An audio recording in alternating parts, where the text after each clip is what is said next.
first thing you want to do is start out with a good wet surface, and this should give us a good start. Then you have to start working on your base. You need to be thoroughly wet all the way through. You don't want dry sand at the bottom. You're probably going to need to get several buckets. My recommendation is to dig down before you even consider building up.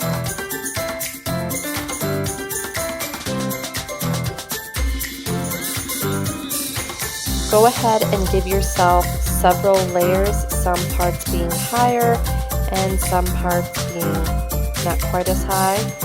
Giving yourself different multi-level surfaces gives it a bigger, grander effect.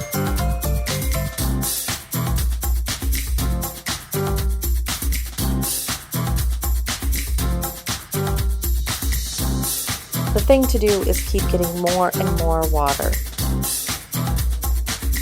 You will need bucket after bucket after bucket of water to make sure your pile of sand is wet all the way through.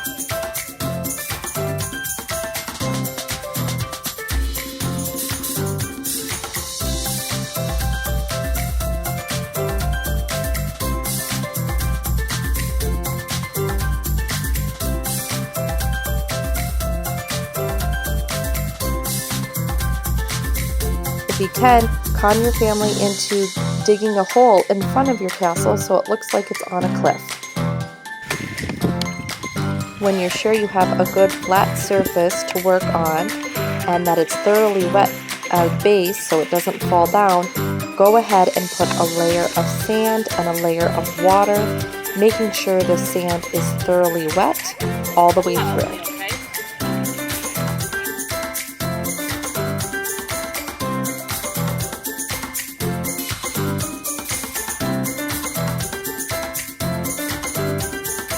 Once your bucket is all the way filled to the top, give it a couple of minutes to make sure the water is soaked in, and then you dig a seal out from underneath the bottom of the bucket. We used this fancy 5-gallon bucket with a hole cut off the bottom. Once you have your base, then you add to it and dig away at it. There are a few main things I like to do. One is a staircase, so you build a little ramp and then you use a shovel to scoop a flat surface and then dig down a little bit and scoop another flat surface along the ramp all the way down.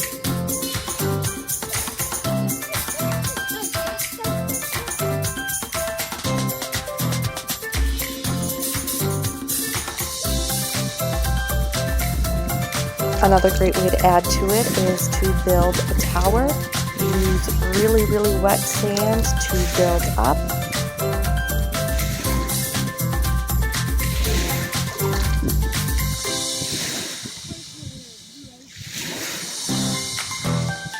Once you have a little tower made, then you can go ahead and make a drip tower on top of it. So have so much sand and water in your hand that it's literally just dripping out the bottom and it makes a little huge point. Dig little doors or add little windows where you need some. Another great thing I like to do is build a really wet wall and then you dig a little tunnel all the way through it. So you start by digging a hole partly through the wall on the one side. Then you start digging on the other side of the wall to meet your hand in the back.